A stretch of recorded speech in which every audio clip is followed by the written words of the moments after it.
Good morning बच्चों। मैं अभी जो आपके सामने जो दिखा रहा हूँ वो इंट्रोडक्शन का पार्ट है। हालांकि जब ये वीडियो आपके पास जब अवेलेबल होगा तब तक मैं बता दूं कि मैंने पॉलिटी की जो पूरी सिलेबस है ऑलरेडी ख़त्म कर दिया है।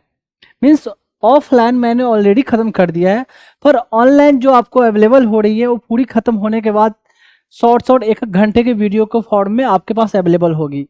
हालांकि जब क्लास ली गई है तो क्लास लॉन्ग, लगभग एक क्लास 3.5 आवर 4.5 आवर ऑलमोस्ट इतना चला है। और ऑनलाइन जो आपके पास अवेलेबल होगी वो काट कर 1 आवर के अप्रॉक्स आपके पास अवेलेबल होगा। क्योंकि अगर ऑनलाइन पूरी क्लास को एक साथ अगर आप पढ़ेंगे या सुनेंगे तो काफ़ी हेक्टिक या बोरिंग जैसा हो जाता है ऑनलाइन के फॉर्म में। इसलिए मैंने वीडियो जो रखी है काट काट के रखी है। और इंट्रोडक्शन देने का वीडियो का इस इंट्रोडक्शन का पर्पस ये है कि मैं आपको बताना चाहता हूँ कि मैं क्यों पढ़ा रहा हूँ और कैसे आपको पढ़नी है, और इसमें मैंने कैसे आपको पढ़ाया है। ये सब बातें मैं अभी शॉर्ट में थोड़ा बताऊंगा। बाकी डिटेल बातें तो मैंने जो पढ़ाया है वहाँ बीच बीच में हर जगह मेंशन है, बताया है मैंने। पहली बात मैं बता दूं कि मैं जो जिस लैंग्वेज को मैंने पढ़ाने में रखा है तो नोट्स के फॉर्म में या स्लाइड के फॉर्म में देखें तो मैंने कंप्लीट इंग्लिश रखी है, पर एक्सप्लेन करने में मैंने मिक्स लैंग्वेज का इस्तेमाल किया है, हिंदी एंड इंग्लिश। ये इस पर्पस से क्योंकि इंडिया के जो मैक्सिमम स्टेट का है तो मैक्सिमम स्टेट में मैक्सिमम बच्चे हैं कुछ को छोड़कर जो हिंदी समझ लेते हैं। खासकर जो गांव गांव से जो बिलोंग करते हैं, जिनको या जो एफर्ट नहीं कर सकते, तो ऐसे बच्चे को समझने में आसानी हो, इसको देखते हुए मैंने इसे एक्सप्लेन हिंदी और इंग्लिश मिक्स में किया है। हालांकि मैं बता दूं कि मैंने जो पढ़ाई की है मैंने इंग्लिश में ही पढ़ी है। मेरे लिए भी हिंदी में एक्सप्लेन करना बहुत सारे बातों को डिफिकल्ट हुई है। तो कोई नहीं, फिर भी मैंने जितना हो सका है अच्छे तरीके से डिटेल तरीके से मैंने एक्सप्लेन करने की कोशिश की है। एक तो ये कि मैंने इस लैंग्वेज को प्रीफर किया, ठीक है। दूसरी बात मैं बता दूं कि जो मैंने चैप्टर जो पढ़ाया है तो आपको जैसे बुक में जो चैप्टर दी होती है कि एक चैप्टर नाम है उस चैप्टर के बारे में, ठीक है, पर ये पॉलिटी जो है समझने के हिसाब से देखा जाए तो ऐसे पढ़ाया नहीं जा सकता। ऐसे पढ़ाया नहीं जा सकता। मैं अपना एक्सपीरियंस भी बता रहा हूँ उस आधार पर, और जैसे जैसे डिफरेंट डिफरेंट इंस्टीट्यूट में पढ़ाई जाती है उसके आधार पर। क्योंकि मैं आपको बता दूं कि मैं बड़े बड़े इंस्टीट्यूट या ऑर्गेनाइजेशन गवर्नमेंट हो या प्राइवेट में हर जगह से बिलोंग कर चुका हूं, तो मुझे पता है कैसे कहाँ क्या होती है। तो अगर मैंने एक चैप्टर को पढ़ाया है ना तो नोट्स के फॉर्म में बता दूं या जो स्लाइड के फॉर्म में जो मेंशन है आपको, वो एक चैप्टर के लिए पूरी मैंने नोट्स के फॉर्म में मेंशन किया है। पर एक चैप्टर को पढ़ाते वक्त मैंने डिफरेंट कई चैप्टरों को कवर किया है। जैसे उसमें कोई नाम भी आया, कोई डिटेल कुछ के बारे में आया, तो उसको मैंने डिटेल उसी समय मैंने खत्म कर दिया है। तो ऐसा नहीं है कि आप जब एक चैप्टर को मैं पढ़ा रहा हूं तो इस चैप्टर पर फोकस करोगे, क्योंकि अगर मैं सारे चैप्टर को या डिफरेंट सब्जेक्ट को भी बोलूं, अगर उनको लिंक करके ना पढ़ाऊं तो फिर एक टीचर को पढ़ाने का कोई मतलब ही नहीं बनता। बुक में तो सेम चीज वैसे मेंशन है तो कोई भी पढ़ ले, तो टीचर की क्यों जरूरत है? टीचर की जरूरत है कि आप अच्छे तरीके से समझ सके, और अच्छे तरीके से आप तभी समझ सकोगे जब मैं सारे को आपको लिंक करके पढ़ाऊंगा, ठीक है। तो आप इसका इंतजार आप नहीं करोगे कि वो चैप्टर जब आएगा तो ही मैं पढ़ूंगा। मैं क्लियरली बता दूं, मैंने अगर मेरा आप 1 घंटे का वीडियो अगर आप सुनते हो तो उसको आपको कवर करने के लिए 4 to 5 आवर आपको पढ़ना पड़ सकता है।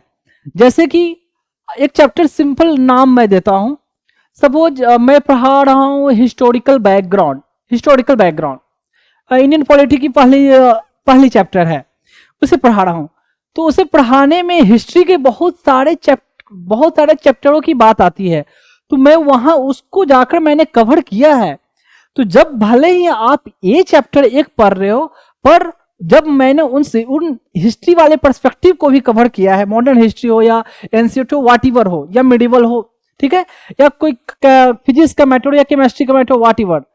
तो जब मैंने वर्बली कवर किया है ना, तो आपकी ये रिस्पॉन्सिबिलिटी बनती है कि आप बुक में उस चैप्टर के बारे में जाओ, जो मैंने पढ़ाया वहां से आप पढ़ो। अब जब भी जाके पढ़ोगे तो जितनी बातें मैंने पढ़ाई है, अगर उसको ध्यान से पढ़ा, अगर रिटेन रखा, तो आप उस चैप्टर को इजीली वे में आप समझ सकते हो, समझने में कोई डिफिकल्टी नहीं होगी। हालांकि मैंने कोशिश की है डेप्थ में जाने की, पर कभी कभी ये भी हो सकता है कि मैं हर एक पॉइंट को वर्बली कवर ना कर पाऊं दूसरे चैप्टर से रिलेटेड। जैसे जिस चैप्टर को मैंने नोट्स के फॉर्म में कवर किया है, उसे डिटेल तो मैं गया ही गया, इतना डिटेल मैं जा चुका हूं कि उतना डिफरेंट बुक्स में भी आपको नहीं मिलेगी, उस चैप्टर पर्सपेक्टिव से बोलूं। पर जिसको मैंने वर्बली कवर किया है ना, तो उसको माइट भी मैंने पूरी जितनी बुक है उससे बियॉन्ड नहीं गया, ठीक है, पर आपको बुक में जाकर पढ़नी है और आपको समझकर उसको याद करना है, ठीक है। तो ऐसे, तो इसलिए मैंने बोला ना कि आप अगर सर्च कर देखोगे ना, तो सर्च करके कुछ चैप्टर का नाम ही आएगा, पर ऐसा लगेगा कि एक चैप्टर को रहते हुए बड़े में जब आप सुनोगे ना अगर, तो लगेगा कि बहुत सारे चैप्टर खत्म हुई है, ठीक है। तो इसलिए मैंने ये बता दिया कि आपको उतनी मेहनत करनी है साथ में। और इस एग्जाम को, जो एग्जाम के लिए मैं पढ़ा रहा हूं सिविल सर्विसेज के लिए, तो इस एग्जाम को क्वालिफाई करने के लिए कोई शॉर्ट फंडा नहीं होता या कोई क्रैश कोर्स नहीं होता है कि कोई किसी को 1 मंथ का कोर्स करा दे और you will be able to qualify. Nothing happens like that, I am telling you clearly, मैं आपको क्लियरली बता दूं। इस एग्जाम की छोड़ दो, यहां तक कि कोई ग्रुप डी के एग्जाम के लिए भी बात कर दूं ना, तो उस एग्जाम को क्वालिफाई करने के लिए किसी को 1 महीने का क्रैश कोर्स करवा दिया जाए और वो क्वालिफाई हो जाए, ऐसा नहीं होता है। अगर कोई ऐसा करते हैं तो आप खुद समझ लो ऐसा नहीं हो सकता। जब तक आप पहले से डेप्थ में नहीं गए हो, पढ़े नहीं हो, तब तक क्वालिफाई नहीं कर सकते। जब मैंने यहां पढ़ाया है तो मैंने प्रीलिम्स, मेंस, इंटरव्यू, ठीक है, प्रीलिम्स, मेंस, इंटरव्यू तीनों को पर्सपेक्टिव को देखते हुए मैंने कवर किया है कि प्रीलिम्स को ऐसा नहीं कि जब पढ़ाई जाती है तो प्रीलिम्स के लिए अभी पढ़ेंगे, मेंस के लिए बाद में पढ़ेंगे और वो क्वालिफाई होने के बाद इंटरव्यू की तैयारी करेंगे। बिल्कुल नहीं, ऐसा नहीं होता है। तो बीच बीच में हर चीज को मैंने डिस्कस किया है, जो मेरा भी एक्सपीरियंस रहा है, एक तो ये सब चीज, तो सारी चीज को मैंने कवर की है। अब खुद पढ़ोगे, जब सुनोगे, देखोगे, तो आपको खुद ये पता चल जाएगा। देख, तो ये कोई, क्योंकि कुछ बच्चे ऐसे बोलेंगे कि मैं किसी चैप्टर को बहुत डिटेल में गया, बहुत डेप्थ में गया, तो क्यों डेप्थ में गया, मैं सब चीज दिखाऊंगा कि एग्जाम में कैसे कैसे क्वेश्चन पूछे गए हैं, कैसे लिखना है।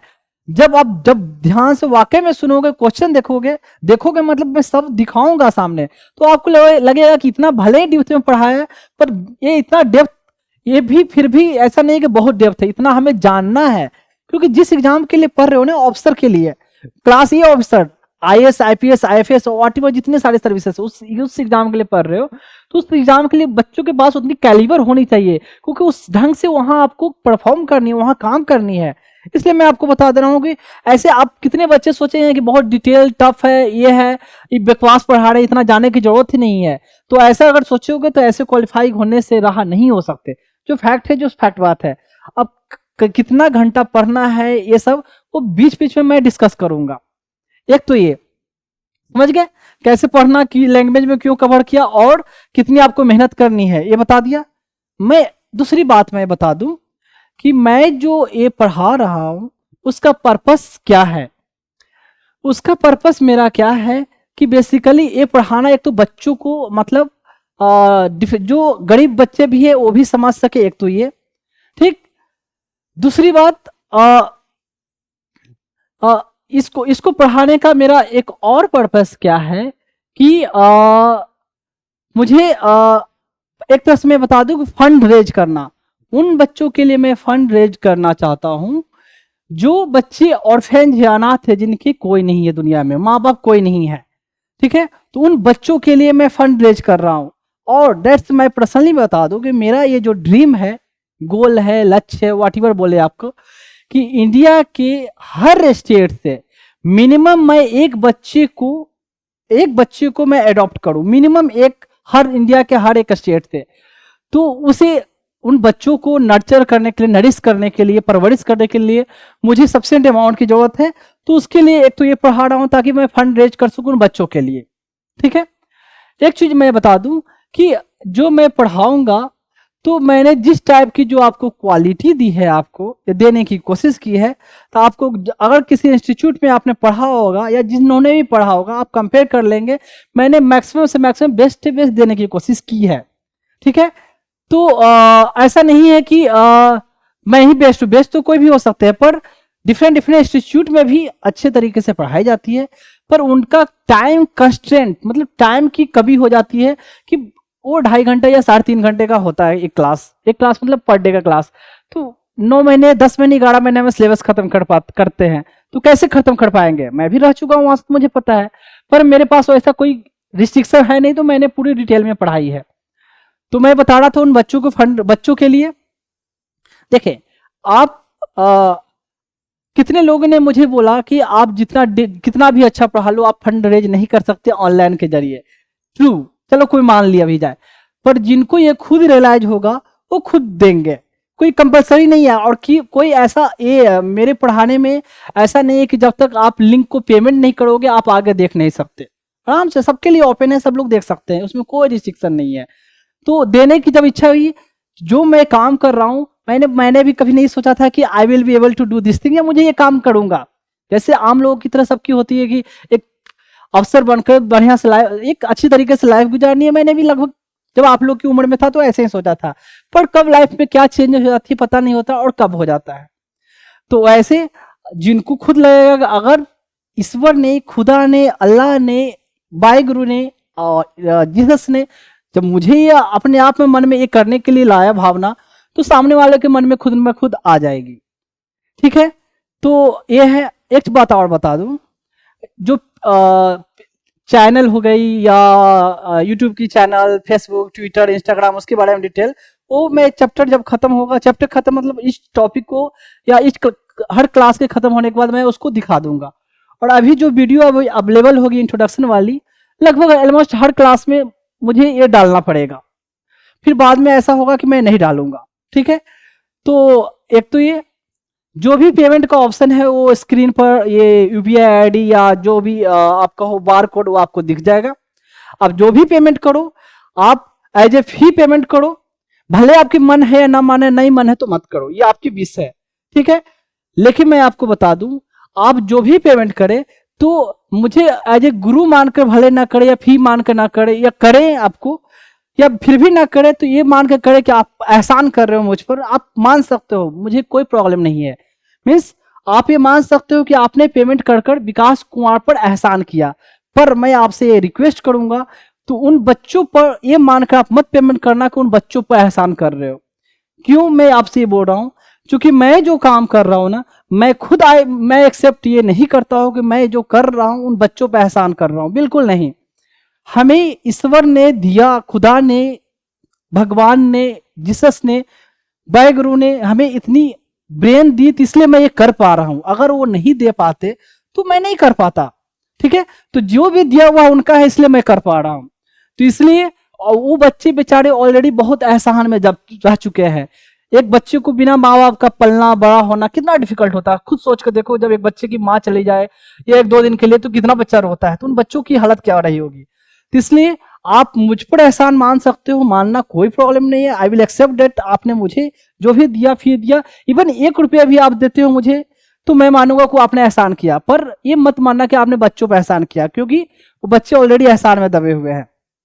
एक चीज और, जो भी आप पेमेंट करेंगे वो मैं बाद में दिखाऊंगा, तो उसमें मैं आपसे गुजारिश करूंगा कि आप अपना नाम मेंशन कर देंगे और अपना प्लेस जहां से आप बिलोंग करते हो, and your number if your wish, अगर आपकी विश है तो अपना नंबर उसमें मैसेज के साथ डाल सकते हो। नहीं डालना चाहते तो एटलीस्ट नाम एंड प्लेस जहां से आप बिलोंग करते हो। ठीक है, तो ये मेरा पर्पस मैंने बताया, और पर्पस, दोनों पर्पस सारे लोगों के बेनिफिट के लिए। एक चीज और, जो मैंने पढ़ाया है तो सिर्फ ऑफिसर बनने के हिसाब से नहीं पढ़ाया, सिर्फ इसमें मैंने बीच बीच में हर चीज, मैंने लाइफ के हर पर्सपेक्टिव को कवर किया है, कि सिर्फ अफसर बनना नहीं, एक अच्छा इंसान बनना मैंने अपने बच्चों को सिखाया, जो आप लोगों को मैं सिखाया है इस अपने क्लास के जरिए। तो कहते हैं डिफरेंस होता है विद्वान, गुणवान एंड बुद्धिमान। तो किताबें पढ़ के आप विद्वान बन सकते हो, ठीक है, पर गुण के लिए सिर्फ किताबों से गुण नहीं आता, पर कितने लोग ऐसे हैं जिनको विद्या नहीं है पर गुण है, जिसको ज्ञान कह सकते हैं, ठीक है। और बुद्धिमान तो दैट्स अ डिफरेंट पर्सपेक्टिव होता है, चालाक होना। तो मेरा पर्पस है कि मैं अपने बच्चों को विद्वान के साथ साथ बुद्धिमान और जो ज्ञानवान बोलते हैं वो बनाऊं, ठीक है। ज्ञानवान और क्या बोला, बुद्धिमान की बात नहीं करूंगा, एक तो विद्वान की बात कर रहा हूं, ज्ञानवान और गुणवान की बात कर रहा हूं, ठीक है। तो वो सब क्या चीजें होती है डिटेल वहां डिस्कस होगा। तो अभी तक मैंने बताया क्या क्या, ये इंट्रोडक्शन का पार्ट है, बाकी अब धीरे धीरे अब चलते हैं टॉपिक पे, ठीक है। But a person who are either of whose parents or grandparents or great grandparents each or had been a citizen of Pakistan, Bangladesh or such other territory as the central government may by notification specify shall not be eligible for registration as OCI card holder। मतलब ऐसे person या तो who are either, या तो खुद या उसके माँ बाप या उसके दादा दादी या उसके परदादा परदादी जो यहाँ पाकिस्तान बांग्लादेश का सिटीजन है, वो इसके लिए, या ऐसा टेरिटरी जिसको सेंट्रल गवर्नमेंट नोटिफाई करे, जैसे चाइना को नोटिफाई साथ में कर दिया, ठीक है, या बांग्लादेश को बांग्लादेश पाकिस्तान तो है ही, कोई और कंट्री को नोटिफाई कर दिया, अफगानिस्तान या ईरान नोटिफाई किया कि ऐसे ऐसे लोग भी OCI कार्ड के लिए एलिजिबल नहीं होंगे। ये ठीक, उतना बड़ा सारा conferment of rights and benefit to an OCI card holder. इनको राइट बेनिफिट क्या होगा, उनको वीजा PIO के लिए 15 साल तक ही था, इनको लाइफ लॉन्ग वीजा मिलेगा फ्री, किसी पर्पस के लिए, फॉर एनी पर्पस वीजा मिलेगा OCI को। But for undertaking following activity OCI card holder required to special permission. ये सब एक्टिविटी के लिए स्पेशल परमिशन, जैसे उनके लिए भी था PIO के लिए, देखो स्पेशल परमिशन और special permit from the competent authority और the foreign regional registration officer और द इंडियन मिशन कंसर्न नेमली।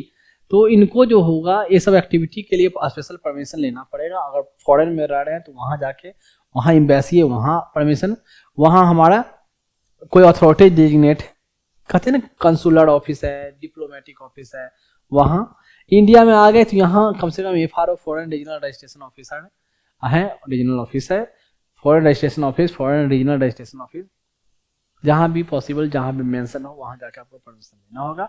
कौन कौन सी एक्टिविटी के लिए, वही रिसर्च, मिशन, तबलीग, माउंटेनियरिंग, जर्नलिस्टिक भी यहाँ है, जर्नलिस्टिक करना चाहते हो यहाँ आके, कुछ जर्नलिस्टिक को हिंदी में क्या बोलते हैं, पत्रकार। तो पत्रकार का काम है छानबीन करना, पड़ताल करना, जांच करना, यहाँ का न्यूज देना, तो अंदर की बात बाहर करेंगे तो उसके लिए भाई परमिशन लेनी होगी। अंडरटेक इंटर्नशिप करना है, इंटर्नशिप कोर्स होता है, ऐसे होता है ना, कोई भी MBBS करते हो तो इंटर्नशिप होता है, इंजीनियरिंग करते हो उसमें इंटर्नशिप है, ग्रेजुएशन कर रहे हो तो उसमें भी 1 साल 6 महीना का जो भी वो प्रोविजन इंटर्नशिप है, कोई डिप्लोमा कोर्स कर रहे हो तो उसमें 2 महीना 4 महीना, नर्सिंग कोर्स कर रहे हो सब में इंटर्नशिप मतलब फाइनल डिग्री करने से पहले जो एक तरह से कहीं ना कहीं ट्रेनिंग का कोर्स होता है, सिर्फ थियोरेटिकल नहीं प्रैक्टिकल कोर्स होता है एक तरह से। आप मानो जो प्रोफेशन में आप जा रहे हो तो उस प्रोफेशन एक तरह से प्रोफेशन में मेनली कौन सी एक्टिविटी करनी है वो प्रायोरिटी, उस प्रोफेशन डिग्री मिलने से पहले वो एक्टिविटी आपको पहले करवाई जा रही है, उसका एक्सपोजर दी जा रहा है, वो इंटर्नशिप कोर्स कहलाता है। तो ऐसे तो पढ़ लिए खूब, जैसे मैं सिंपल से मेडिसिन से एग्जांपल देता हूँ, MBBS कर लिए, डिग्री 4.5 साल की पढ़ाई कर ली, लेकिन अब पढ़ाई करने के बाद आप डॉक्टर की डिग्री मिलेगी तो आपको वहां जाकर पेशेंट देखना है, ठीक है। तो वो डिग्री मिलने से पहले पेशेंट देखने का एक्सपोजर आपको पहले से, कैसे पेशेंट देखते हैं, पेशेंट से डील कर सकते हैं, कैसे केसेस होता है, वार्ड में जाना, OPD में अटेंड करना, OT में जाना, पहले वो ट्रेनिंग की जाती है, तो वो कहलाता है इंटर्नशिप, ठीक। तो वो कहला इंटर्नशिप। लेकिन यहाँ इंटर्नशिप मिशन कहाँ है, देखो, to take internship in any foreign diplomatic mission. Foreign diplomatic mission में इंटर्नशिप के लिए आपके कंट्री में कोई फॉरेन डिप्लोमेट हैं, उनका ऑफिस है, वहां पर कोई इंटर्नशिप का कोर्स ऐसा आता है, उस सब में हमें उसमें जाना नहीं है। इंटर्नशिप आप कम्युनिकेशन में भी, मतलब जर्नलिज्म में भी होती है, बाकी इसके लिए भी कोई इंटर्नशिप कोर्स है। और फॉरेन गवर्नमेंट ऑर्गेनाइजेशन में वहां भी कोई कोर्स, और to take up employment in any foreign diplomatic mission in India, foreign diplomatic mission में कोई एम्प्लॉयमेंट चाहते हैं और साथ में OCI का स्टेटस है, तो यहाँ चाह रहे हो कि यहाँ जॉब, मतलब जिस कंट्री के हो उस कंट्री का ही कोई ऑफिस हो, यहाँ आप जॉब के लिए आ रहे हो, कोई कोर्स करने आ रहे हो, OCI का स्टेटस लिए हो, तो इंडिया का परमिशन लेना पड़ेगा। इंडिया से परमिशन लेने के लिए मेल करो, जो भी हो वहाँ ऑफिस मैंने बताया वहाँ डेजिग्नेटेड है, वहाँ जाकर बताओगे, परमिशन लोगे। To visit any place which fall within the protected और restricted prohibited area as notified by, वही सेम बात। Exemption from the registration with the foreign regional registration officer और foreign regional registration for any stay, मतलब उनको क्या था कि अगर 80 दिन के अंदर अगर स्टे कर रहे हैं, ठीक है, था ना, देखो PIO वाला में 180 डेज वाला 180 डेज वाला, तो उनको रजिस्ट्रेशन कैसे करना है, FRO में जाकर इन्फॉर्म करना है, बताना है। तो इनको क्या है, इस चीज से एग्जेम्प्टेड है। इनको यहाँ FRO में जाकर बार बार रिपोर्ट करना किसी भी कि हम यहाँ रह रहे हैं, वो सब नहीं करने की जरूरत है। लेकिन कोई एड्रेस इनका चेंज हो रहा, परमानेंट एड्रेस, बहुत अब कहीं और जाके लंबे समय रहने का इरादा है, तो आपको वहां जाके इन्फॉर्म करना होगा, वही बात है। ऑफिसर और फॉरेन रीजनल ये concern authority by email wherever there is change in the permanent residential address and their occupation change हुआ, रेसिडेंस चेंज हुआ, तो सिर्फ मेल करके इन्फॉर्म कर दे FRR को। PIO वाला में मैंने देखो कंपेयर कर दूं थोड़ा,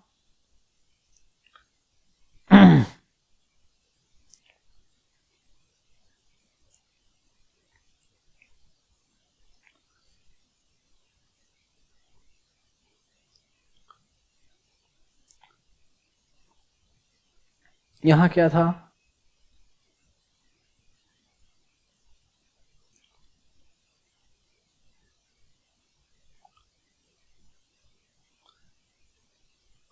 एक चीज मैंने यहाँ एक लिखा था, हाउसिंग स्कीम PIO में गवर्नमेंट के LIC की स्कीम होती है, इसके लिए अवेलिंग वेरियस बेनिफिट कर सकती है, मेंशन कर दिया तो उसको देख ही लोगे। मैं कोई बड़ा चीज इसमें है नहीं, जो मैंने बोला नहीं तुम्हें। इसमें जो मैं तुमको दिखाना चाहता हूँ, कहाँ गया जा यार,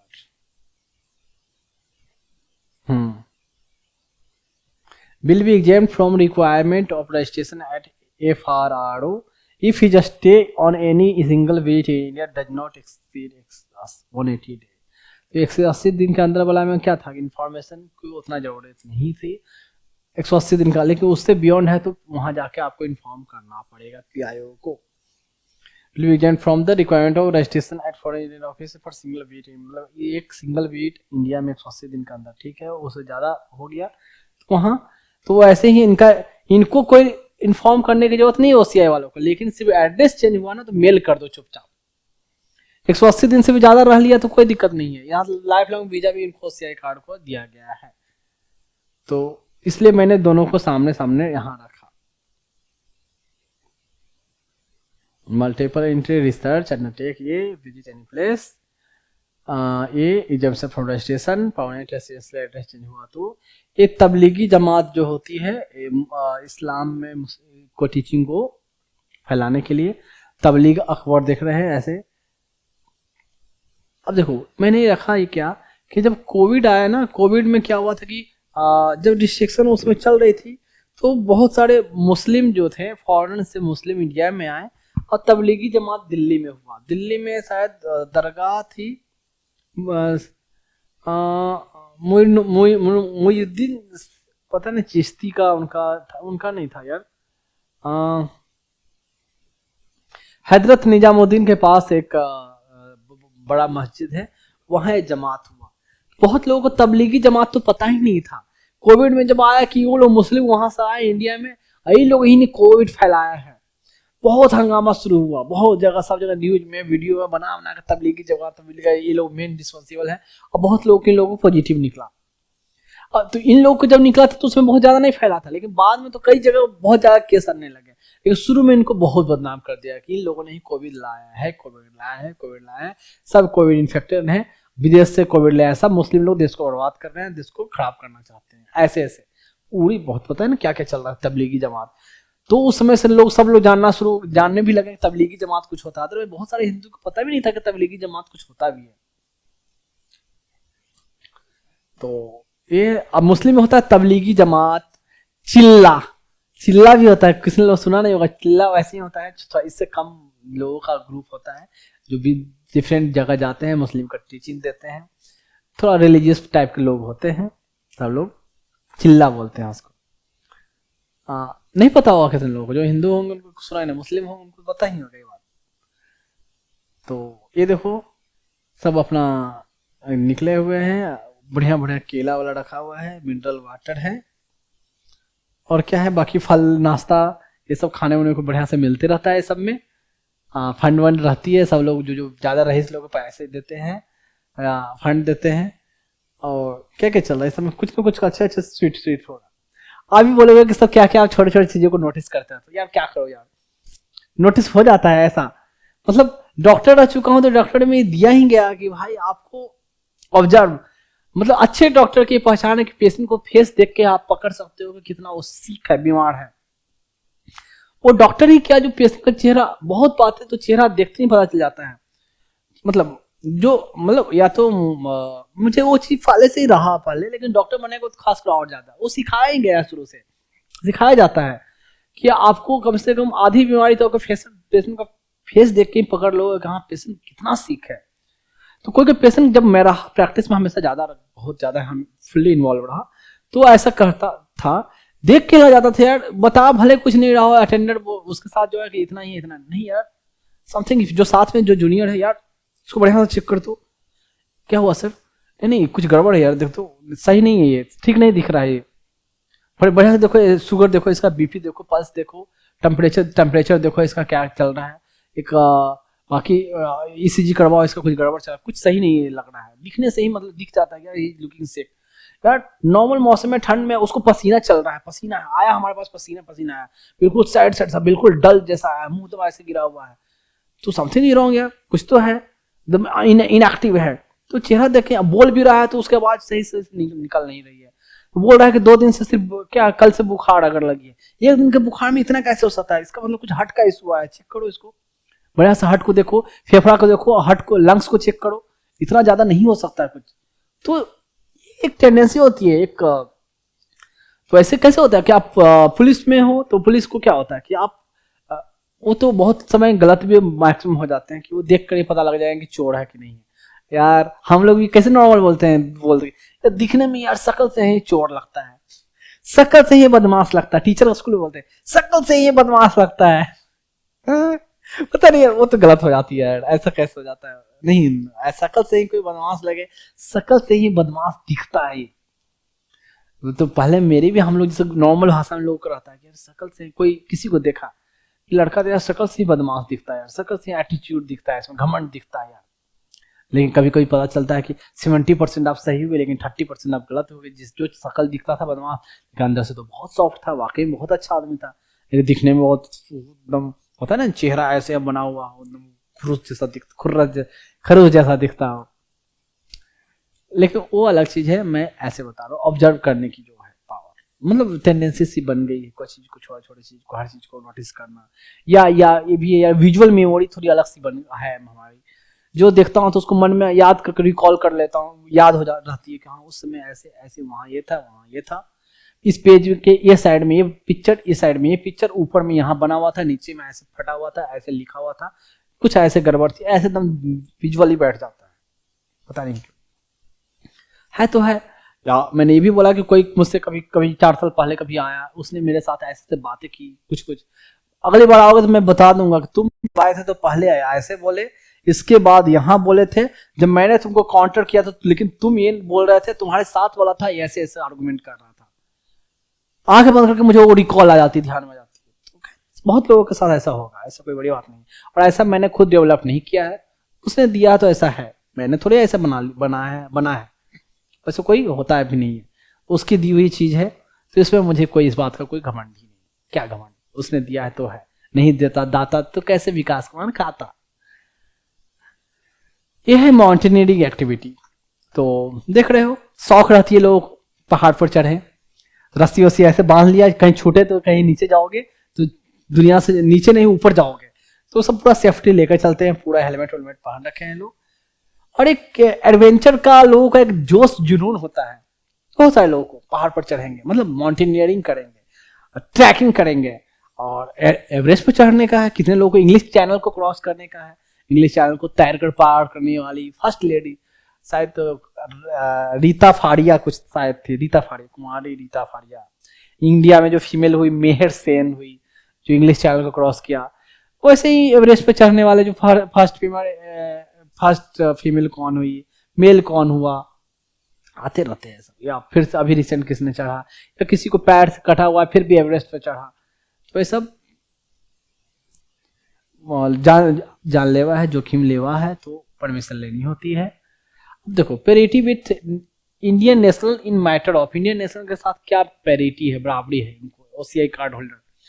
तो tariff in air fares in domestic sector, in India के में डोमेस्टिक सेक्टर में ट्रेवल कर रहे हो तो उसमें पूछता है इंडिया के नागरिक हो तो ये ओसीआई कार्ड है तो दिखाओ, वो मेंशन करोगे तो आपको फेयर उतना ही लगेगा जो इंडियन सिटीजन को पैसा लगता है। Entry fee to be charge, entry fee लगता है आपको नेशनल पार्क में जाते हो, वाइल्ड लाइफ सेंचुरी में, म्यूजियम में, मोनूमेंट कहीं देखने जाते हो, कोई टूरिस्ट प्लेस है, हिस्टोरिकल इंपॉर्टेंस वाले जगह है, तो वहाँ आपको एक कार्ड बनाई जाती है, मतलब टिकट बनती है। चिड़ियाघर में जाते हो टिकट बनती है, विदेशियों के लिए देखते हो अलग चार्ज होता है। इंडियन के लिए अगर 20 रुपया तो विदेशियों के लिए 250 रुपया रहता है। तो उसमें इनको है कि इनको भी 20 रुपया ऐसे ही लगेगी। तो एक तो ये है। मुझे याद आ गया वन टाइम, आई थिंक आज से 17 साल पहले की बात है, 17-18 साल पहले की बात है। तो विक्टोरिया मेमोरियल वहाँ म्यूजियम है कोलकाता में। तो वहाँ कार्डवर्ड बनती है। तो एक आदमी जो मतलब दिखने में नॉर्थ ईस्ट वाला अपना था, नॉर्थ ईस्ट का बंदा, ठीक है, तो उसको कार्ड बनाया। तो उससे पैसे है जो मांगे हाउ मच, तो सब लोगों से 20 रुपए की या जो भी 10 रुपए 15 रुपए की टिकट उसमें बनती होगी, वो लग रहा है उसको मांग लिया 250। तो इस बोलता 250, कहता 250, पढ़ा बोर्ड पर लिखा है, कहता है मैं इंडियन हूँ। सब हंसी आ गई, मैं इंडियन हूँ, 250 रुपया मुझसे। ठीक है आप, मतलब उसको देख के क्या लोग समझ गए ना ये नेपाल से आया है। तो अभी बिहार में लोग है ना जो हमारे जो मंगोलियन की ओरिजिन है ना नॉर्थ ईस्ट वाले पीपल का, तो अपीयरेंस जो उनकी ऐसी है तो उनको समझ जाते हैं, नेपाली ही बोल देते हैं। है बेचारे अपने ही कंट्री के, सिक्किम के हैं, असम के हैं, मिजोरम का है, लेकिन नॉर्मल लैंग्वेज में क्या नेपाली बोलते हैं, नेपाली है, मतलब नेपाल का थोड़ा ही है इंडिया। तो ऐसे उससे पैसे मांग लिया इससे। तो वो फीमेल, एक मेल फीमेल थी, तो दोनों बड़ा गुस्सा गए, नहीं मैं इंडियन है, मुझसे इतना पैसा लेता। मतलब उनकी आवाज थोड़ी तुतलापन होती है, उनकी अपनी लैंग्वेज है, उसमें कोई हंसने की बात नहीं है। तो ऐसे कितने लोग बोलते हैं कि सुनकर अच्छा सा लगता है। बच्चे कैसे हैं, बच्चे थोड़ा तुतला कर बोलते हैं तो आपको खराब लगता है, हंसी आती है, अच्छा लगता है ना। तो ऐसे उनकी लैंग्वेज है, ऐसी ही टोन आती है उनकी, कितना भी कर ले तो ऐसी निकलती है उनकी। तो उनका अपना है, उसमें कोई उनका आप, वो हमारे ही हैं और हमारे कुछ लोग हैं जिनकी ऐसी आती है, काम खत्म। उसमें कुछ कोई ना कोई डिस्क्रिप्शन, ना कोई रेसिज्म, ना कोई कास्टिज्म, ना कोई रिलीजन, ना कोई रीजनलिज्म, ऐसी कोई बात ही नहीं बनती। कहाँ रीजनल, हमारा ही रिलीजन है तो दूसरा रिलीजन थोड़ा ही है। हमारा ही एक बच्चा कोई दूसरे तरीके से बोलता है, एक बच्चा कोई दूसरे तरीके से बोलता है, हमारे ही लोग हैं, बात खत्म। तो ऐसी कोई फीलिंग नहीं है उनके लिए, अलग नहीं, हमारे ही लोग हैं, हमारे बंदे हैं। तो मैं ये बता दिया, वो ऐसे उनको समझ कर उनसे ज्यादा पैसे ली गई। तो उस समय से मुझे, और बाकी देखते हो बोर्ड पर कभी गए होगा तो मैं पिक्चर दिखाऊंगा अभी। तो कहाँ था, parity with non resident Indian in matter of, non resident Indian NRI के संबंध में जो इंडियन सिटीजन है उनके साथ क्या पेरिटी है। पेरिटी क्या है, inter country adoption of Indian children, मतलब कोई बच्चा को अडॉप्ट करना है इंडियन चिल्ड्रन का दो कंट्री के बीच में, तो उनके साथ जो एडॉप्शन का भी एक पूरा राय ये है। नॉर्मल तरीके से आप अडॉप्ट करने का भी नियम बना हुआ है कि आप इतने एज से ऊपर वाले बच्चे को ही अडॉप्ट कर सकते हो, आप सिंगल पेरेंट हो तो इसको अडॉप्ट कर सकते हो, सब पूरा मेंशन है, ब्रॉड डॉक्यूमेंटेशन लीगली तरीके से। तो वो बताया इंटर कंट्री अडॉप्शन का राइट इनको भी है। रेफरेंस फॉर द वही नीट एग्जामिनेशन, जो जेई एग्जामिनेशन, ये सब और other test to make admission on NRI seat, supernumerary seat shall not be eligible for admission against seat reserve, इसलिए जो इंडियन के लिए स्पेशली सीट रिजर्व है उसके लिए नहीं है, कोई बड़ा बात नहीं है, देख लोगे। अब ये है एर्नाकुलम नेशनल पार्क है। आपको इकोलॉजी में national park, sanctuary, biosphere reserve, ये सब आता है। तो किसमें कितना रिस्ट्रिक्शन है, कहाँ तक लोग जा सकते हैं, ओपनली जा सकते हैं, ये सब आपको पढ़ना है। मैं बता दूं, आपको जानना चाहिए ये। मैं उस पर अभी नहीं जा रहा हूँ। सैंक्चुअरी में क्या रिस्ट्रिक्शन रहता है, बायोस्फीयर में रिस्ट्रिक्शन रहता है कि नहीं रहता है, बफर जोन, ये सब बटा हुआ है, तो जानने की जरूरत है आपको। तो देखो इंडियन के लिए कैसा कितना चार्ज है, फॉरेनर के लिए कितना चार्ज है, अलग अलग एंट्री फी है। तो फॉरेनर के लिए, और ये लोग फॉरेनर कंसीडर नहीं होंगे तो इनके लिए भी जो इंडियन को जो फी लगती है उतना ही लगेगा। ये क्या है, कहीं का बोर्ड लगा रखा है, कहाँ का, taxation charge, domestic charge, LMB, adult student foreigner, Indian के लिए 50, स्टूडेंट के लिए, इनके लिए 320 रुपए। अब देखो, अब है परचेज और सेल ऑफ इमोवेबल प्रॉपर्टी। उस वैसे ही ये कहाँ से पॉइंट शुरू हुआ है, ये NRI के कंट्री साथ हुआ, कंपेरेटिव विथ NRI के साथ में। NRI मतलब इंडियन का सिटीजन है, इंडियन पासपोर्ट है, उनके साथ पैरिटी ये सब मामले में, साथ में ये जमीन वमीन खरीदने में सिर्फ इसको छोड़ के सेम बात एग्रीकल्चर और फार्म लैंड, हाउस प्लांटेशन, इसको छोड़कर अदर में वैसे राइट रहेगा। फॉलोइंग कोर्स में डॉक्टर बनना है, इंजीनियर बनना है, एडवोकेट बनना है, चार्टर्ड अकाउंटेंट के लिए पढ़ाई करना है इंडिया में, वैसे ही राइट इनको भी रहेंगे। OCI card holder shall have the same right and privilege as a foreigner in respect of financial and educational field and same right under the FEMA Act। FEMA Act क्या है थोड़ा मैं बताऊंगा। इसके तहत जो भी राइट होता है NRI को मिला होता है, फॉरेनर को मिला होता है, वो भी राइट इनको मिलेगा। फॉरेनर को NRI वाली बात खत्म, सॉरी 1 2 3 4, वो 4 NRI के साथ कंपेयर। अब अलग पॉइंट है, ये फॉरेनर के कंटेक्स्ट में है। फॉरेनर को जो भी राइट है, OCI card holder have the same right and privilege as a foreigner in respect of all other economic, financial and educational field and same right under the FEMA act. FEMA act में क्या क्या right होता है, क्या क्या provision है, थोड़ा मैं बता दूंगा अभी। OCI card holder are eligible for the appointment as teaching. देखो जॉब में टीचिंग मिल सकता है इसमें, ठीक है, यहाँ तक कि पढ़ाई भी कर सकते हैं, लेकिन कॉन्स्टिट्यूशनल पोस्ट या पूरे सरकारी नौकरी में पूरे तरीके से इक्वलिटी नहीं है। तो ये सब में IT में, NIT में, Indian institute of science and education and research, Indian institute of science और सेंट्रल यूनिवर्सिटी ऑफ एम्स का जो न्यू एम्स खुले हुए हैं, पटना में है, जोधपुर में है, भुवनेश्वर में है, भोपाल में है, यहाँ नए नए एम्स खुले हुए हैं। तो उनके एम्स के रिगार्डिंग एम्स नए खुले हैं, प्रधानमंत्री स्वास्थ्य योजना। तो देखो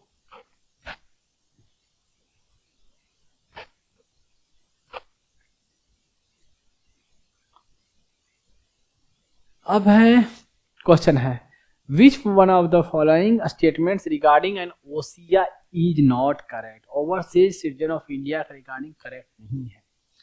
N OCI is a citizen of another country, ये सही बात है। OCI अनदर कंट्री का सिटीजन, इंडियन का सिटीजनशिप नहीं दिया गया है।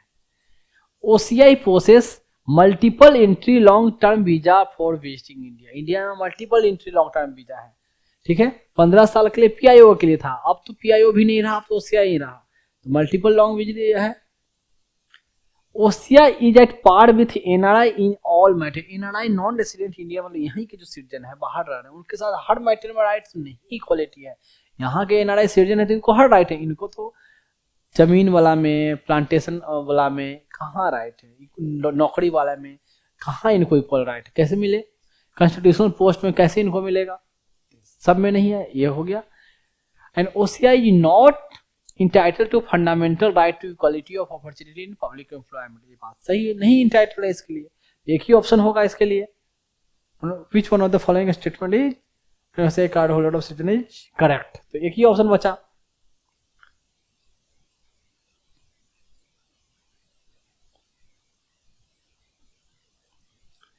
ये नॉट करेक्ट पूछा है ना, तो नॉट करेक्ट में सॉरी एक ही बचा, और क्या। अब देखो ये FEMA एक्ट आपको पढ़ने को मिलेगा, foreign exchange management act, FEMA act 1999 1999। तो इस एक्ट के बारे में बता दूं, थोड़ा मैं देख लेता हूं यार अभी कितना बचा है यार।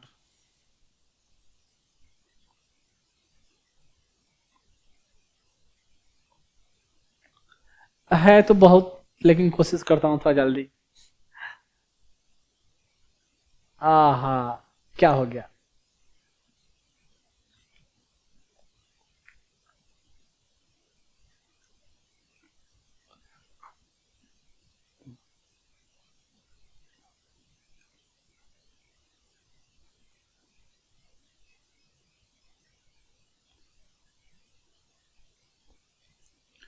देखो,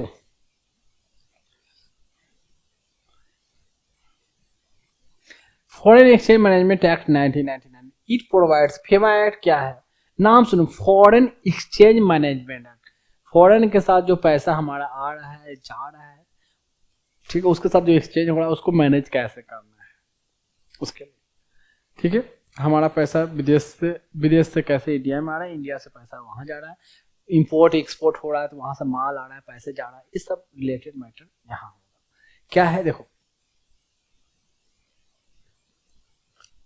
regulation of transaction between resident and non resident. जो रेसिडेंट इंडियन रेसिडेंट है, जो बाहर वाले, उनके साथ पैसे का लेन देन, उसको उस प्रोवाइड फॉर, फेमा उस पर कंट्रोल करता है, उसको नियंत्रण में रखती है, उसको ऑब्जर्व करती है, उसके नियम बनाती है।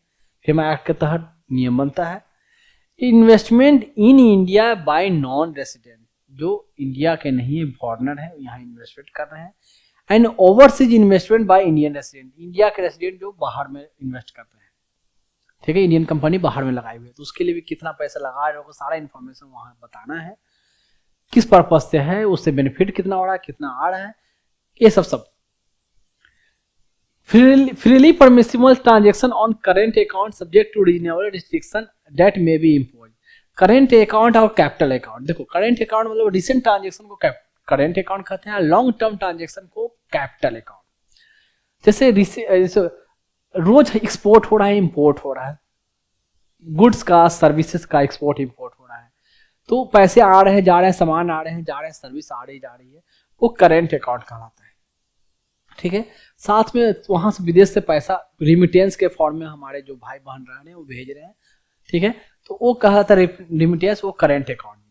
Capital account long term investment से FDI, फॉरेन डायरेक्ट इन्वेस्टमेंट, जब यहाँ इन्वेस्ट होते हैं तो ऐसा नहीं कि 10 दिन के लिए इन्वेस्ट होता है, उसका टाइम पीरियड है, लंबे समय के लिए इन्वेस्ट होता है, लंबे समय के लिए FDI। FPI फॉरेन पोर्टफोलियो, यहाँ एक होता है फॉरेन इंस्टीट्यूशनल इन्वेस्टर, वो FII यहाँ इसमें नहीं आएगा लॉन्ग टर्म वाले में, मतलब कैपिटल अकाउंट में। FDI, FPI एंड जो सरकार किसी से लोन ली, वो भी लॉन्ग टर्म के लिए लोन लेती है या लोन लेती है, देती है, तो वो कहलाता है कैपिटल अकाउंट में। और डेली का करंट चालू खाता कहते हैं, चालू रोज आना है जाना, वो कहता है करंट। तो कितना परमिशन लिमिट है कि इतना पैसा हम बाहर से यहाँ डेली सेल कर सकते हो, खरीद सकते हो, उसके लिए लिमिट है, ऐसा नहीं कि कुछ भी कितना भी बेच दो यहाँ से या वहां से कितना भी कुछ खरीद लो, उसके लिए भी नियम बना हुआ है, सब रिस्ट्रिक्शन है, रेगुलेट किया हुआ है, तो वो फेमा के जरिए। RBI and central government control over capital account transaction, मतलब RBI सेंट्रल गवर्नमेंट कंट्रोल करती है कितना FDI आएगा, कितना यहाँ से जा सकता है, FPI कितना कितना हम लोन ले सकते हैं, ये सब फेमा एक्ट में इसके लिए प्रोविजन मेंशन है, समझिए। Requirement for the realization of export proceed and repatriation to India within 9 months from date of export। देखो requirement of realization, तो कितना जरूरत है कलेक्शन ऑफ पेमेंट, रियलाइजेशन को बोला गया है collection of payment of export proceed, तो एक्सपोर्ट कर रहे हैं तो उसके लिए कितना पेमेंट कर रहे हैं, पेमेंट हो रहा है, मतलब आप किसको बेच रहे हैं उसके लिए कितना पेमेंट आपको हो रहा है, एंड उससे कितना वापस आपको यहाँ पैसा वहां से यहाँ आ रहा है, ये सब आपने कितना खरीदा, कितना बेचा, बेचने पर आपको कितना मिला यहाँ, जो बेचा उसका पेमेंट इंडिया में 9 महीने के अंदर आया कि नहीं, वो सब चीजें। तो India within 9 month from date of export, जो भी सामान बेच दिया लेकिन 9 महीने के अंदर तक आपको दिखाना कितना पेमेंट आया, यानी कि बेच दिए खाली जा रहा है और कोई पेमेंट आया नहीं, ऐसा क्या है, ये सब है, कोई बहुत बड़ी बात नहीं है, इतना समझने के लिए मैंने डाला है। इस चैप्टर से मतलब नहीं बनता है, इकोनॉमिक्स में बाद में पढ़ाऊंगा, डिटेल पढ़ाऊंगा मैं, लेकिन अभी के लिए इतना ही। इकोनॉमिक्स पर्सपेक्टिव से नहीं पूरा डिटेल बताया है मैं बता दूं क्लियरली। ये पॉलिटिक्स के पर्सपेक्टिव से यहाँ आया है, तो कम से कम आपको गूगल करने की जरूरत ना पड़े और बहुत इधर उधर सर्च करने की जरूरत ना पड़े। Dealing in foreign exchange through foreign जो एक्सचेंज होता है ना, वहाँ से यहाँ से जो भी हो, तो उसके लिए ऑथराइज पर्सन है, like authorise dealer, money changer और ऑफशोर बैंकिंग यूनिट, वहाँ भी हमारे बैंकिंग यूनिट है, वहाँ पैसे एक्सचेंज होते हैं, तो भी बना हुआ सिस्टम, और ज़्यादा घुसने की जरूरत नहीं है। Education of compounding of offence, कोई इस मैटर में कोई केस में फंसा, विवाद में फंसा, तो उसके लिए कैसे सॉल्व होगा, क्या प्रोविजन है, कौन सा पनिशमेंट लगेगा, सब है mention. Investigation of offences by ED तो सुन चुके हो, तो घपला किया, पैसे माल खरीदे, पैसे ज़्यादा दिए, पैसे कम लिए, सही तरीके से आपने रिपोर्ट नहीं किया, ताकि टैक्स लगेगा, आप सरकार को जवाब देना पड़ेगा, उसमें इंपोर्ट ड्यूटी, एक्सपोर्ट ड्यूटी जो भी लगती है वो सब लगेगी सरकार को, मतलब कहीं ना कहीं आपको प्रॉफिट कम होगा, तो उसमें ईडी अपना जांच पड़ताल करेगी। अपील प्रोविजन इंक्लूडिंग, आपको अपील करना है, आपको फंसा दिया गया, आपको मुकदमा चलाया गया, तो आपको कोर्ट में अपियर होना है, आप डायरेक्ट है जो पनिशमेंट दी गई, दंड लगा दिया कि इतना पैसा जमा करना है, कोर्ट में पहुंचना है, कोर्ट में कहना है भाई ये तो गलत तरीका है, हम पर जबरदस्ती लगाया गया है, गलत इंजाम लगाए गए हैं, तो उसके लिए ट्राइब्यूनल है, स्पेशल डायरेक्टर अपील, ऐसे ऐसे एन अपीलेट ट्राइब्यूनल है, वहां जाके आप अपील कीजिए, वहां अपना रिप्रेजेंटेटिव, अपना लॉयर, अपना काउंसिल भेजें, अपने आपको रिप्रेजेंट, अपने आप को वहां अपॉर्चुनिटी दी जाएगी, आपकी बातों को सुना जाएगा और अपने आप को इनोसेंट प्रूफ करवाए। Benefit to which OCI card holder not entitle to, तो ओसीआई कार्ड होल्डर को नहीं टाइटल है वोट का, वोट से रिलेटेड आर्टिकल 25, 326 है, 325 इलेक्टोरल रोल से रिलेटेड, 326 जो एडल्ट है, यूनिवर्सल एडल्ट फ्रेंचाइज से रिलेटेड है, तो article to be a member of assembly and legislative, मतलब पार्ले एमपी का और एमएलए का, एमपी के लिए मैंने पहले ही बताया था 84, 173 आर्टिकल उससे एमएलए के लिए, स्टेट वाला में चला जाएगा, और 58, 66, 124 एंड 217, हाँ 217, तो ये सब पहले भी डिस्कस हुआ है, ये कौन सा आर्टिकल है मैंने बता दिया, और इसको ये सब चीज पोस्ट इनको नहीं मिल सकता है, क्योंकि इसके लिए पार्टिकुलर सिटीजनशिप होना चाहिए इंडिया का। And appointment to the public service and post in connection with affair of union और of any state except appointment to such services and post at the central government may specify in order, तो ये सब में इनको नहीं मिल सकता है appointment है। Acquire agriculture land and farmer properties in India, कहाँ गया इसका, नॉट इंटाइटल थी, इसके लिए इंटाइटल नहीं है, एग्रीकल्चर प्रॉपर्टी के लिए इंटाइटल में नहीं है, इक्वालिटी ऑफ अपॉर्चुनिटी के लिए इंटाइटल में नहीं है, ऐसे पब्लिक सर्विस, ऐसे कॉन्स्टिट्यूशनल पोस्ट या गवर्नमेंट डिजिग्नेट करे उसके लिए अपॉइंटमेंट नहीं है, अपॉइंटमेंट नहीं मिल सकती उसको। रिनाउंसिएशन कैसे छोड़ सकते हैं, कैसे त्याग सकते हैं, वैसे ही है। Can make declaration renouncing OCI card holder के लिए डिक्लेरेशन देना होगा, घोषणा करनी होगी, वहाँ मतलब अंडरटेकिंग देना होगा, मेंशन एप्लीकेशन देना होगा। तो इधर कहाँ, वहाँ विदेश में रह रहे हैं तो विदेश में रह रहे हैं, तो वहाँ विदेश में हमारा जो मिशन है, वहाँ डिप्लोमेट है, कंसुलर ऑफिस है, जो पोस्ट बना हुआ है ऐसे नाम दिया है, वहाँ भी FRO है, वहाँ पर अपना जाए, अपने आप को डिक्लेरेशन दे कि हमें नहीं चाहिए, अब हम इससे मुक्ति चाहिए हमें। When a person ceases to an OCI card, the spouse, उसके स्पाउस जो बीवी है या उसका पति है, और foreign reason of that person and every minor child, सबका काम खत्म, ओवरसीज नहीं रहा। Cancellation of registration as overseas citizen of India card holder, cancellation कब होगा, यानी कब, इसको क्या बोलेंगे, टर्मिनेशन नहीं कहेंगे, इसको क्या कहेंगे, कौन सा वर्ड, डिप्राइवेशन, सिटीजनशिप वाले। तो कुछ बड़ा चीज नहीं है, देख लो। सेंट्रल गवर्नमेंट में by order cancel the registration of if it is certified that registration as overseas are obtained by, वैसे ही फ्रॉड मींस फॉल्स रिप्रेजेंटेशन, छिपा के दिया गया एविडेंस, कॉन्स्टिट्यूशन में डिसअफेक्शन, लॉयल्टी नहीं रहा, अलिजेंस नहीं रहा, देश को नाम खराब किए, देश के बारे में बुरा बोले, इस साथ में है ड्यूरिंग कोई वार के टाइम में किसी कंट्री को ऐसे ही हेल्प किए, मदद किए, उसके साथ बिजनेस किए, कम्युनिकेट किए, तो ऐसे केस में ये and OCI card holder has within 5 years after the registration, वैसे ही उसमें भी था 2 साल का इम्प्रिजमेंट हुआ, 5 साल के अंदर में, इसको भी 2 साल का सजा मिला है, कहीं भी इम्प्रिजमेंट मिला 5 years after registered been sentenced to imprisonment for term of 2 years. पहले वाला में भी था ऐसे 2 years वाला concept. And has violated any of the provision of the Citizenship Act का provision को violate किया है और provision of any other law for the time being in force and may be specified by the central government.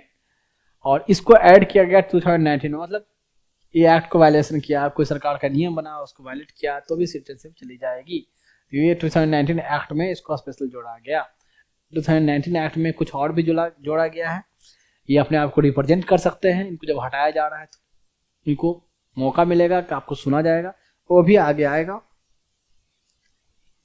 Necessary to do interest of the sovereignty, हमारे सबसे बड़ा चीज है हमारे देश का सर्वोच्चता, यूनिटी, इंटीग्रिटी, एकता, अखंडता, सुरक्षा, दोस्त फॉरेन के साथ दोस्ती वाला रिलेशन, इसमें कोई दिक्कत आ रही है, इसके लिए जरूरी है कि इनका ये हटा दिया जाए, तो इनको और ओसीआई स्टेटस हटा दिया जाता है। The marriage of an OCI card holder, शादी तो कर लिया, उसके आधार पर ओसीआई मिल गया, लेकिन ये शादी has been dissolved by a competent court of law, शादी को ही खत्म कर दिया गया कोर्ट ने। गलत तरीके से शादी किया है या इंटेंशन शादी का नहीं रहा है, झूठा दिखाया गया है, जानबूझ के ओसीआई स्टेटस लेने के लिए दिखाया है, उस शादी का स्टेटस कौन करेगा ऐसे? फॉरेनर कौन ऐसे चाहेगी कि हम ऐसे करके इंडिया का ओसीआई स्टेटस ले लें? किसको? अमेरिका का कोई ऐसा सिटीजनशिप स्टेटस लेने के लिए लोग बेनिफिट कर लिए कुछ करेंगे, शादी वादी करते हैं, यूके के लिए, लंदन के लिए या यूरोपियन कंट्री के लिए करते हैं, और इंडिया का ओसीआई लेने के लिए और कोई शादी ब्याह करके सोचेगा कि हमको ओसीआई मिल जाए, क्यों यार? तो फिर रेयर एक्सेप्शन कुछ भी हो सकता है, कोई भी कुछ कर सकता है, ऐसे इन जनरल बहुत कम।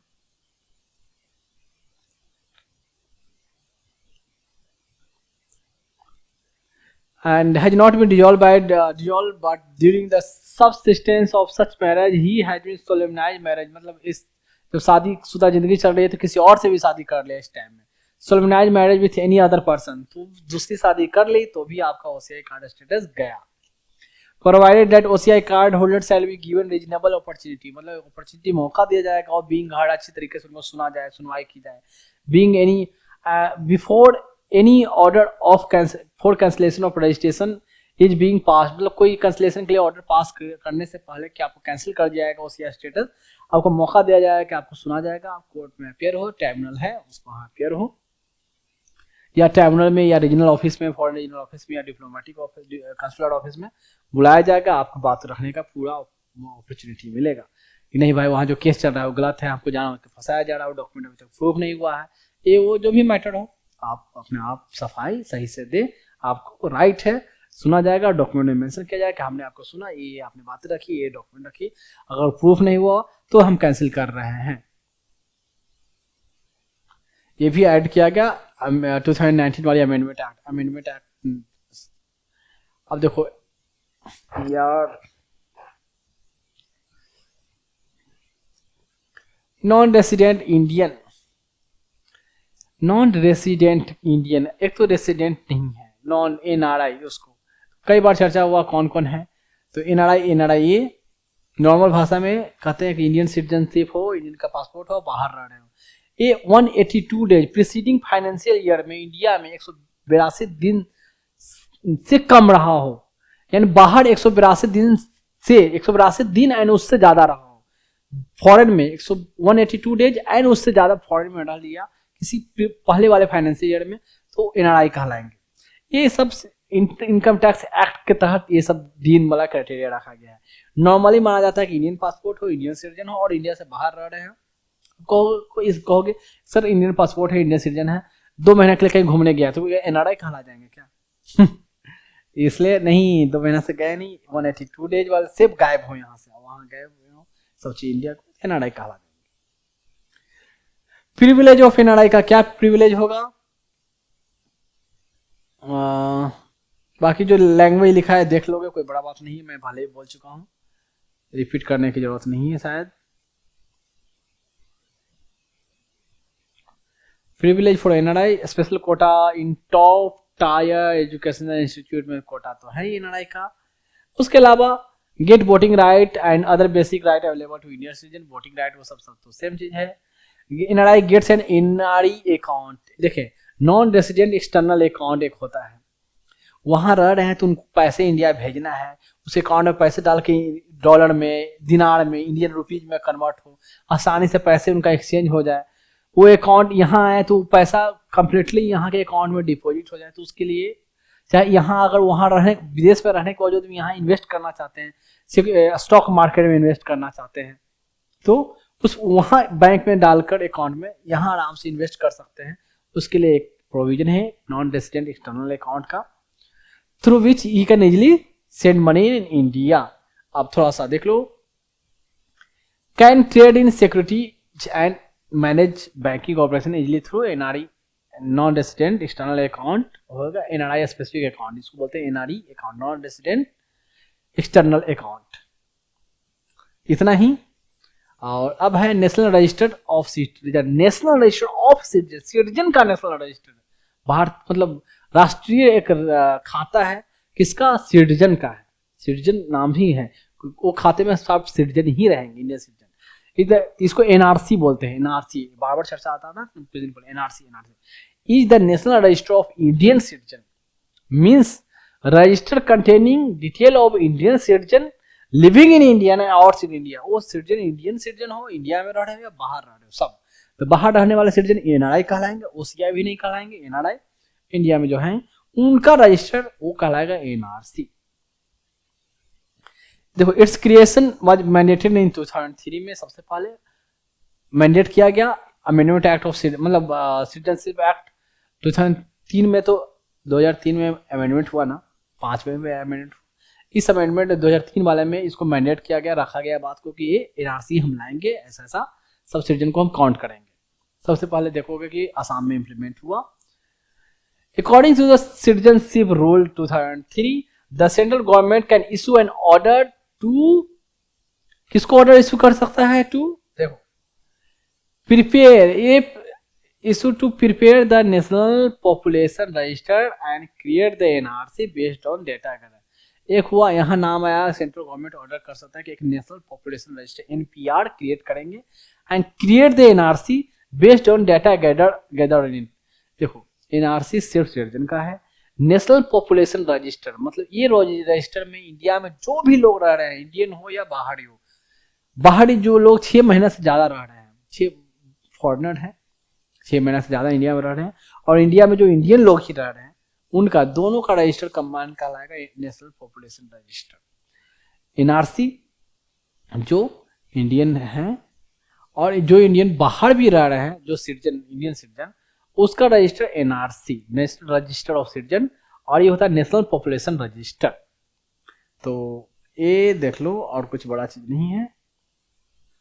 एनआरसी का ऐसा कुछ आता है लोगो टाइप का, और एनआरसी ये देख रहे हो वेस्ट बंगाल आसाम में एनआरसी से जो मैक्सिमम जो अफेक्टेड जो हो रहे थे वहाँ से, कि वहाँ जो मुस्लिम लोग आसाम में है ना, बहुत सारे बांग्लादेश से आए, बहुत पहले आए, बार बार आते रहे, तो इनको प्रूव करना बहुत साल से 20 साल से 10 साल से रह रहे हैं। एनआरसी में बहुत सारे डॉक्यूमेंट मांगी जाएगी, इनके लिए काफ़ी डिफिकल्टी हो रही है, क्योंकि ओरिजिनली वाकई में असम के मतलब यहाँ इंडियन नहीं रहे, वो वहाँ से आए। अब बहुत सारे डॉक्यूमेंट मांगा जाएगा, जमीन का, पुराना कागज, ये कागज, उसमें इनको दिक्कत ज़्यादा होगी, बहुत ज़्यादा अफेक्टेड ये लोग हो रहे हैं। कुछ लोग बोलेंगे जब ये यहाँ के थे ही नहीं तो अफेक्टेड होता है तो क्या मैटर करता है, हम तो सिर्फ इंडियन के लिए देखेंगे ना, तो ये बांग्लादेश से भाग के आए, इनकी गलती है। तो देखो इनको डिफिकल्टी कहने का, इनकी पॉपुलेशन में बहुत ज़्यादा है। इंडिया में मुस्लिम पॉपुलेशन तो ज़्यादा है ही, लेकिन और दूसरी कंट्री में जो बगल वाले हमारे कंट्री, वहाँ भी मुस्लिम पॉपुलेशन बहुत ज़्यादा है। अब कहोगे कि इंडिया में हिंदू का पॉपुलेशन कम है, क्या है, लेकिन उस रेशियो में देखा जाए ना कि जितना जितना इनका बढ़ा, अगर इंडिपेंडेंस के टाइम से जो मुस्लिम का पॉपुलेशन और जो हिंदू का रहा, तो हिंदू का पॉपुलेशन अगर 3 गुना बढ़ा तो मुस्लिम का पॉपुलेशन 6 गुना बढ़ा। एक ही परिवार में एजुकेशन कम है, लिटरेसी नहीं है, और उतने कह सकते इकोनॉमिकली स्ट्रांग नहीं, तो ये टेंडेंसी होती है कि जितना ज़्यादा बच्चा होगा जितना कमा के लाएंगे। दूसरा बात रिलीजियस पर्पस, भगवान अल्लाह मना करते हैं कि बच्चों जिंदगी आ रही है उसको आपको रोकने का हक नहीं, किसी को खत्म करने का हक नहीं है, वो अल्लाह की मर्जी से कोई आया, अल्लाह की मर्जी से जाएगा, खुदा की मर्जी से, भगवान की मर्जी से कहो, रिलीजियस पर्पस। दूसरी बात कि एक बच्चा रखेंगे, 2 बच्चा रखेंगे तो हमारे पास फाइनेंशियली तो उतना अच्छे नहीं है, तो तबियत खराब का इलाज भी नहीं करवाएंगे, अब मर जाएंगे, हमारा परिवार खत्म हो जाएगा, हम वंशज बढ़ नहीं पाएगा, ज्यादा बच्चे रखते हैं। इसी टेंडेंसी के कारण यूपी बिहार में भी बहुत ज्यादा पॉपुलेशन हुई। देखते हो कि रोहिंग्या के लिए जो कैंप लगा हुआ है, मान ले कि उधर बांग्लादेश, उधर कहाँ बोलते हैं, म्यांमार वाले जो उधर रीजन, पता चल रहा है कि जितने कैंप है वहां भी डेली बच्चे पैदा ले रहे हैं, वहां रह रहे हैं तो वहां भी बच्चे पैदा ले रहे हैं, कैंप में भी खुद बेचारे मुश्किल में रह रहे हैं, लेकिन उसमें कोई गलत उसमें हमें जानना नहीं है कि कितने लोग बोलोगे कि एक तो खुद खाने पीने का नहीं है, कहीं भाग फूक कर रहे हो, लेकिन बच्चा पैदा करने से आप माज नहीं आ रहे हो, उस हमें बोलना, वो सब में हमें जाना नहीं है, गलत चीज है, सबकी अपनी जिंदगी है, अपनी लाइफ है। तो इन द सेंस एक दिक्कत इतने ज्यादा क्यों हो रही है, पॉपुलेशन ज्यादा होने की वजह से। कम पॉपुलेशन होता तो इनको इधर उधर भागना होना पड़ता ही नहीं, नौबत ही नहीं आती। शेख मुजीबुर रहमान वाले जो उनका था रैली, उसमें देखे तो कितनी भीड़ थी, जितनी आज जो भीड़ होती है उस समय भी उतना पॉपुलेशन। बांग्लादेश में इससे इस कारण उनको भाग भाग के आसाम में यहाँ वहां जाना पड़ा। तो देखो पॉपुलेशन बहुत ज्यादा बड़ा रीजन है, गरीबी का भी, पॉल्यूशन का, हर चीज का, देखो पॉल्यूशन का, करप्शन का, और क्या बोला जाए, न्यूट्रिशन डेफिशिएंसी का, अनएम्प्लॉयमेंट का, और हर चीज को पॉपुलेशन से इतनी जनसंख्या रहने के कारण सबको खाना समय सही मिले, अच्छी क्वालिटी वाले मिले, सबको रोजगार सही अच्छी मिल पाए, कहाँ से बहुत मुश्किल है, सबको रहने का कपड़ा, खाना, घर, पॉपुलेशन, हमारा पॉपुलेशन इतना ज्यादा है कि इस कारण सरकार को कोई स्कीम भी लाए, कितना भी कर ले, अगर सोचो ना, अगर एक दिन को खिलाने का खर्च, मैं सिंपल पूछता हूं, एक आदमी को बढ़िया से एक दिन खिलाया जाए, नाश्ता, ब्रेकफास्ट, खाना, दोपहर का, रात का खाना है बेसिक, कितना खर्च आएगा, कितना खर्च आएगा, ठीक है, कितना आराम से जोड़ो।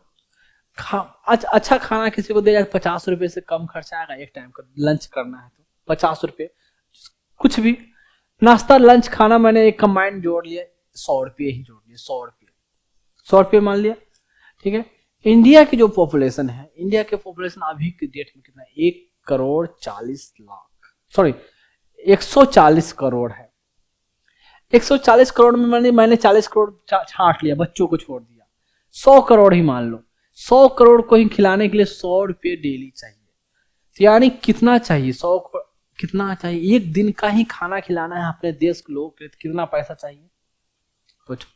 100 करोड़ में एक जीरो और कितना, 1000 करोड़, एक जीरो और 10,000 करोड़ चाहिए एक दिन का ही खाना खिलाने के लिए, एक दिन के ही खाना खिलाने के लिए 10,000 करोड़ की जरूरत है। सोच रहे हो कितना, 10,000 करोड़। तो अगर कोई किसी चीज के लिए, कोई स्कीम के लिए आया कि कितना खर्चा है, कोई गवर्नमेंट 1,00,000 करोड़ देती है, 1,00,000 करोड़, सुनने में कितना, 1,00,000 करोड़, 1,00,000 करोड़ से हम 10 दिन में खाना खिला पाएंगे, एक दिन के लिए कितना चाहिए, 10,000 करोड़, 10 दिन के लिए क्या जाए, वो तो खाना खिलाया जाए सही से तो 10 दिन में ही खत्म हो जाए 1,00,000 करोड़। सोचो इतना पॉपुलेशन है, इतने पैसे की जरूरत है। अब दूसरे में बोल सकते कि इतने लोग पैसे हैं, इतना पैसा आ भी तो रहा है ना, इतने कमाए कर रहे हैं लोग, आउटपुट भी दे रहे हैं, लेकिन खर्च भी तो उससे ज्यादा है, कहीं ज्यादा है ना, ये भी तो देखो ना कितना आउटपुट आ रहा है उसके कंपेयर में। बिहार का पॉपुलेशन लगभग कितना है, लगभग 20 करोड़ के आसपास है शायद, हाँ 20 करोड़ के आसपास, कहीं बोलते हैं 12-14 करोड़, चलो 20 ही, चलो 10 ही करोड़ रख लिया, 10 करोड़ बिहार का पॉपुलेशन। वहीं के आदमी को एक दिन का खिलाने का खर्च 100 रुपये के हिसाब से जोड़ दिया जाए, एक दिन को खिलाने के लिए बिहार को कितना चाहिए, 2,000 करोड़। 2,000 करोड़ एक दिन के बिहार के लोगों के, 10 दिन खिलाने के लिए बिहार को 20,000 करोड़ चाहिए। बिहार को 20,000 करोड़ का फंड भी मिले, 10 दिन सही तरीके से सबको खिला सकते हैं।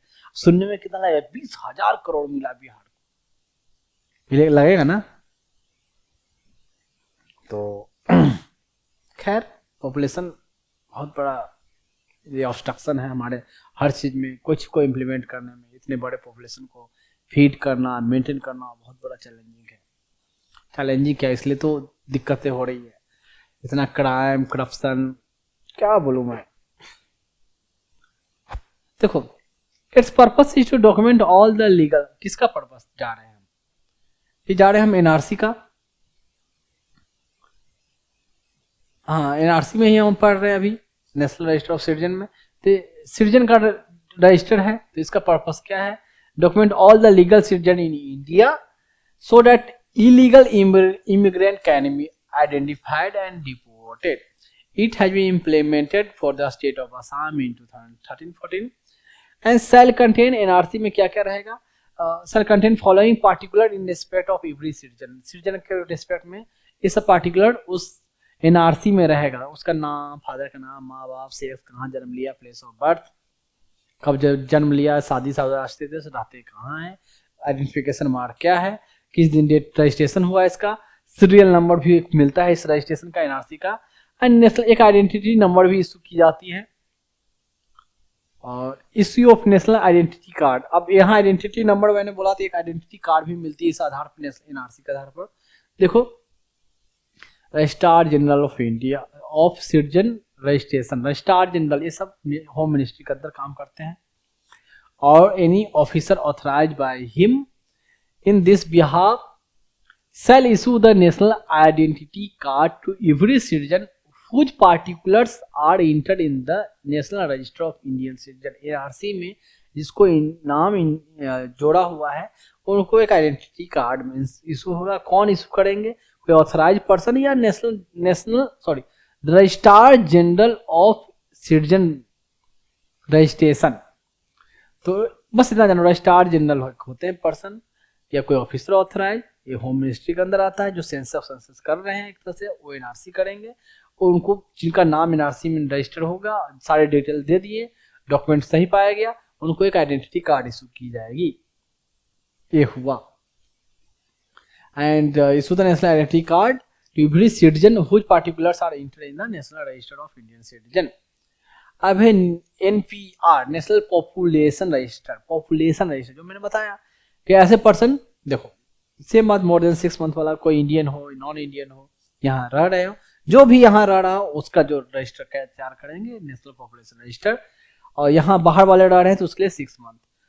तो ये जो कार्ड देख रहे हो ना, ये नेशनल आइडेंटिटी कार्ड, एनआरसी ऐसे ही कार्ड ऐसी रहेगी, ऐसे ऐसे सब चीज, डेट वेट सब चीज फोटो चिपकाया जाएगा, हर पार्टिकुलर ऐसे भरा जाएगा, ऐसे कार्ड रहता है।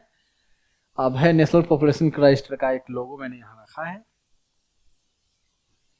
अब है नेशनल पॉपुलेशन ऑफ रजिस्टर में पढ़ रहे हैं। ये पॉपुलेशन रजिस्टर एक पॉपुलेशन रजिस्टर है ना, कि सिटीजन का रजिस्टर नहीं है। एनआरसी में सिर्फ सिटीजन के लिए है, इसमें सारे पॉपुलेशन इंडिया में जो रह रहे हैं, और विदेशी जो रह रहे हैं 6 महीने से ऊपर। इन 2010 एनपीआर वाज क्रिएटेड, 10 में एनपीआर क्रिएट किया गया, बनाया गया, जनगणना की गई, काउंट किया गया। 119 करोड़ लोग थे इसमें जो इंडिया में रह रहे थे, इंडियन और बाहरी मिला के। ये देख रहे हो पी चिदम्बरम, ये जो एक ये जो कार्ड इशू करना है, देखो रेसिडेंट आइडेंटिटी कार्ड है, ऐसा होता है, ये बड़ा सा फॉर्मेट में, ये लेडीज का फोटो है, और ये कहाँ, तमिलनाडु में इशू किया गया है national identity card, resident identity card या नेशनल आइडेंटिटी कार्ड बोलो। ये जगह है चेंगलपट्टू, चेन्नई के से थोड़ा दूर जगह है चेंगलपट्टू। चिप्स लगा हुआ है, ये बड़ा सा है, ये तो बड़ा सा ऐसे एक सिंबॉलिक टाइप से दिया हुआ, अलग बात है, इतना बड़ा थोड़ी कार्ड होगा। अब देखते हो क्रिकेट खिलाड़ी को या जीतते हैं तो उनको एक चेक दिया जाता है, बहुत बड़ा सा चेक दिया जाता है। बैंक में उतना बड़ा चेक लेकर थोड़े जाए, वो तो फोटो खिंचाने के लिए होगा, वो छोटा सा जो चेक रहेगा वो रहेगा, एक बड़ा सा दिया जाता है 50,000 का, या मैंने तो मैच में देते 50,000 का, पहले तो पता नहीं 50,000 का आता था, अब थोड़ा सा हो सकता है अमाउंट बढ़ गया हो। वो तो पैसे जो मैंने जो मैच सीरीज का पैसा तो उनका ऐसे ही रखा रह जाता है, मेन पैसा तो कंपनियों से प्रचार से एडवर्टाइजमेंट से कमाता है। मैंने तो मैच सीरीज थोड़े कितना कोई कमा ले, वो चाहे जो वो उनका बीसीसीआई से अच्छा खासा कॉन्ट्रैक्ट होता है, वो अच्छे खासे पैसे देती है साल का, और उसके अलावा डिफरेंट कंपनी का प्रचार करते हैं टीवी में, तो उससे अच्छे खासे 20 करोड़ 30 करोड़ 50 करोड़ ऐसे ऐसे पैसे लेते हैं 2 साल के लिए 5 साल के लिए, मेन कमाए उससे है। तो पैसा कमाए छोड़ो, सब चीज फालतू है। वो कार्ड ऐसे ही देखो, एक और रख दिया, ये तिरुवनंतपुरम केरला के कैपिटल, वहां भी रेसिडेंट आइडेंटिटी कार्ड ऐसे इशू हुआ है किसी लेडीज को। और ये लैंग्वेज देख सकते हो, ये मलयाली में ऐसे लिखा हुआ है, जो नाम है इनका, अब देखो, consider the following statement, national register of Indian citizen is a register containing detail of NRC क्या है, citizen living in India. NRC में जो सिटीजन यहाँ रह रहे हैं, जो बाहर भी रह रहे हैं उनका है, ना कि सिर्फ सिटीजन इंडिया जो रह रहे हैं यहाँ रह रहे हैं उन्हीं का है। एनपीआर इंक्लूड्स नॉन पॉपुलेशन, मतलब नेशनल पॉपुलेशन ऑफ रजिस्टर, मतलब जो पूरे इंडिया में रह रहा हो कोई भी रह रहा है उसका रजिस्टर है, both Indian citizen as well as foreign citizen. सही है, तो कौन सा करेक्ट है पता चल गया। अब है ये देखो, एरिस्टोटल का, एरिस्टोटल अरस्तु को बोलते हैं, इंग्लिश में एरिस्टोटल है, हम लोग हिंदी में बोल देते हैं अरस्तु, ठीक है। अलेक्जेंडर हम लोग हिंदी में क्या बोलते हैं, सिकंदर बोलते हैं ना, लेकिन है वो अलेक्जेंडर, जो सिकंदर, जो इंडिया वर्ल्ड पर राज किया बहुत जगह कंट्री पर उस समय, मतलब बीसी के टाइम में, है ना। तो ऐसे एरिस्टोटल थे, बीसी में ही थे, फिलोसफर थे यार, बहुत परेशान है एरिस्टोटल। बॉटनी में भी हमारा आता था, जूलॉजी में भी आता था कि बॉटनी टर्म किसने दिया, ये एरिस्टोटल ने बॉटनी में क्या बोला, ये सब बहुत जगह यार ये नाम सुनने को मिला था, हम लोग बहुत परेशान रहते थे यार एरिस्टोटल फिर से यार यहाँ आ गए। और एरिस्टोटल आई थिंक अरस्तु नहीं तो बोला ना एरिस्टोटल ने कि डेमोक्रेसी क्या है, अंधों की सरकार है, जनता जो लोकतंत्र होती है क्या, ब्लाइंड का गवर्नमेंट है, क्योंकि मूर्खों की सरकार, ब्लाइंड मूर्खों की सरकार, डेमोक्रेसी को मूर्खों की सरकार बोला है, एरिस्टोटल ने ही बोला है। तरह तरह का स्टेटमेंट दिया करते थे फिलोसफर, उनका कोई फोटो अवेलेबल नहीं है क्योंकि उसमें कैमरा वैमरा था नहीं। ऐसे जो स्कल्पचर है डिजाइन किया गया है वो है पिक्चर जहां से मुझे मिला, ऐसे थोड़ा कुछ ऐसे ऐसे दिखते थे। इसमें अपने आप की इमेज मत करने लग जाना कि मेरा भी चेहरा कुछ ऐसा ही मिलता कि अब दाढ़ी वाड़ी थोड़ा करली बाल रख लूँ, करली दाढ़ी रख लूँ, तो लगता है कि पिछले जन्म में शायद मैं एरिस्टोटल थोड़ा जन्म लिया था क्या सोचने वाले लोग सोचने लगते हैं। तो एरिस्टोटल ने कोई बहुत बड़ी बात तो कुछ नहीं कही, अब ये बात कही है, मैंने एक कोटेशन रख दी है, एरिस्टोटल हैड सेड, थोड़ा और बड़ा कर दूं ऊपर नहीं जाएगा, एरिस्टोटल ने कहा था कि दैट ए गुड सिटीजन, अच्छा नागरिक, मेक्स गुड स्टेट, अच्छा नागरिक अच्छा स्टेट बनाएगा, and bad citizen makes bad state. कौन बड़ी बात है, कौन बड़ा बात बोल दिया यार, और एक कोटेशन है, ठीक है। तो एग्जाम में अच्छी अच्छी बात है तुम भी ऐसे लिख देना, अब बगल में कोटेशन किसी का नाम लिख देना, चल जाएगा। कौन देखने जा रहा है, देखेगा भी तो उतना सारे बुक में कहाँ खोज लोग बोले कि नहीं, जो चेक करने वाले हैं वो पहले वो खोजेंगे या पहले चेक करेंगे, पहले अच्छे से लिख देना, कहीं बीच में जोड़ना हो लिख देना। एरिस्टोटल बोले यार, सुभाष चंद्र बोस बोलते थे, महात्मा गांधी बोलते थे, ये बोलते थे, मन है तो लिख देना, लेकिन बातें सुंदर रहनी चाहिए, बातें अच्छी रहनी चाहिए और परफेक्ट रहनी चाहिए, ये नहीं फालतू बातों को कोटेशन करके लिख देना इनका नाम। देखो मैं गलत चीज नहीं सिखा रहा हूँ, कभी कभी अच्छा काम, मैंने बोला है ना, गलत पाथ जाके गलत तरीका अपनाकर अच्छा काम, कभी कभी अच्छा काम गलत रास्ते को अपनाकर करना पड़ जाता है, क्योंकि वो अच्छा काम अच्छा रास्ता अपनाकर करो तो नहीं होगा, तरह तरह का ऑब्स्ट्रक्शन, उल्टा तरीका से करो तो आसानी से।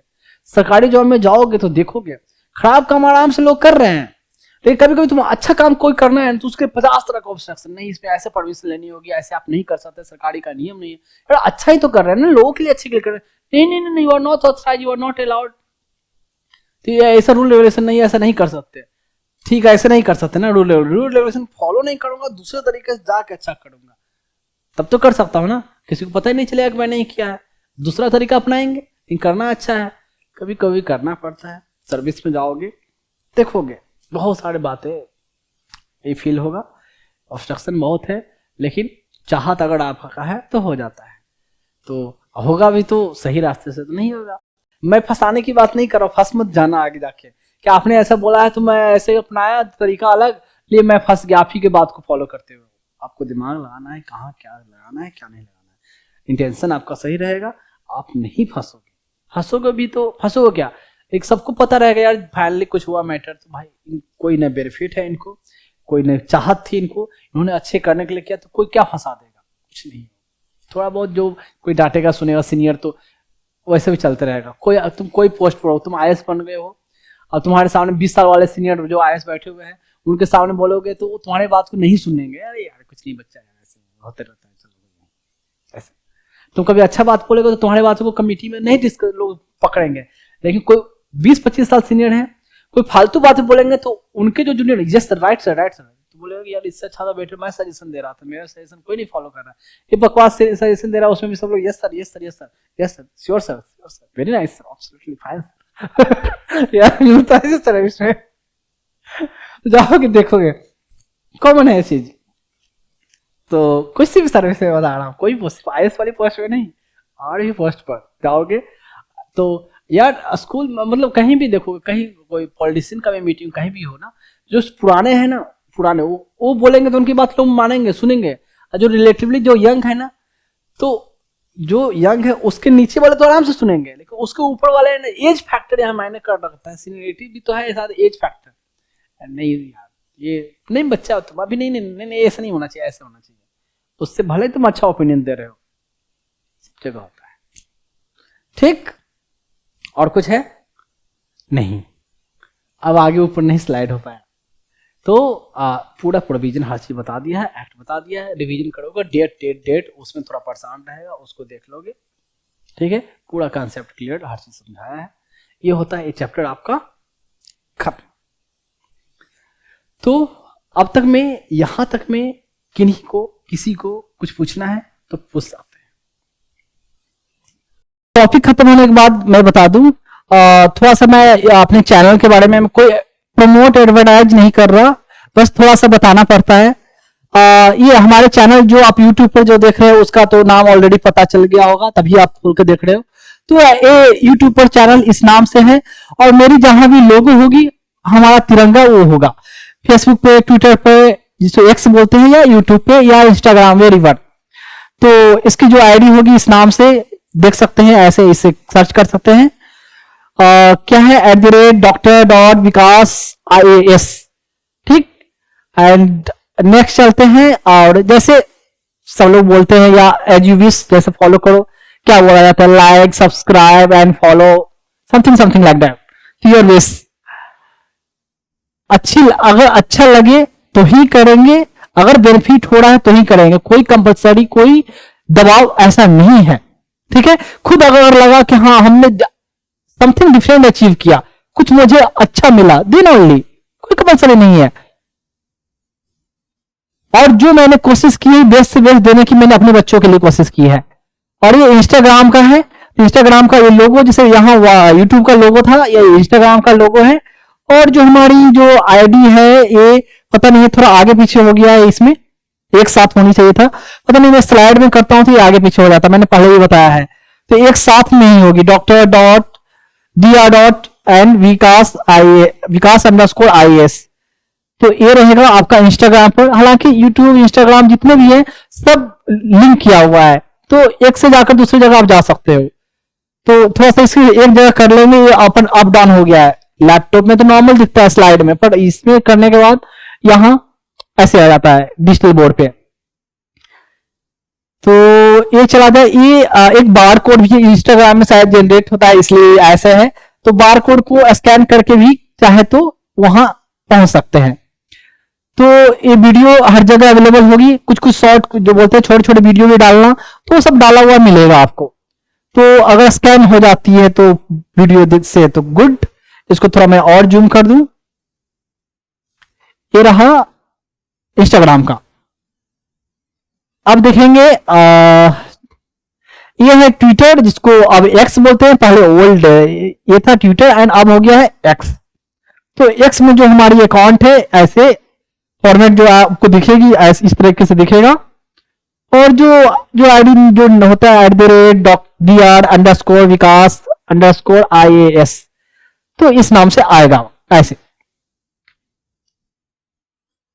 एंड नेक्स्ट है फेसबुक पे, तो फेसबुक पे इस नाम से फेसबुक का लोगो एंड जो चैनल रहेगा उस पर ऐसे आएगी, और आई थिंक सिंपल ये डालने से ही शायद ओपन हो जाए या आपको सामने विजिबल होगा, तो ये आप देख सकते हो, ठीक है। और चलते हैं लास्ट, थोड़ा अजीब सा लगता है बोलने में, पता नहीं, ये है बारकोड।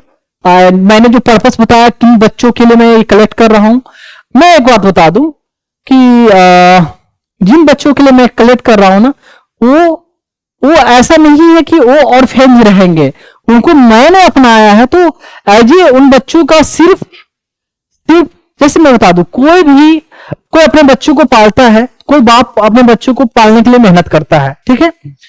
तो बस बेसिकली वही है कि मैं उन बच्चों को अपने पालने के लिए मैं ये मेहनत कर रहा हूं। तो उन बच्चों का सिर्फ मैं बाप ही नहीं हूं, मैं उन बच्चों का माँ भी हूं, दोनों हूं। तो सोचो मुझे उससे कितनी ज्यादा मेहनत करनी पड़ेगी, ठीक है।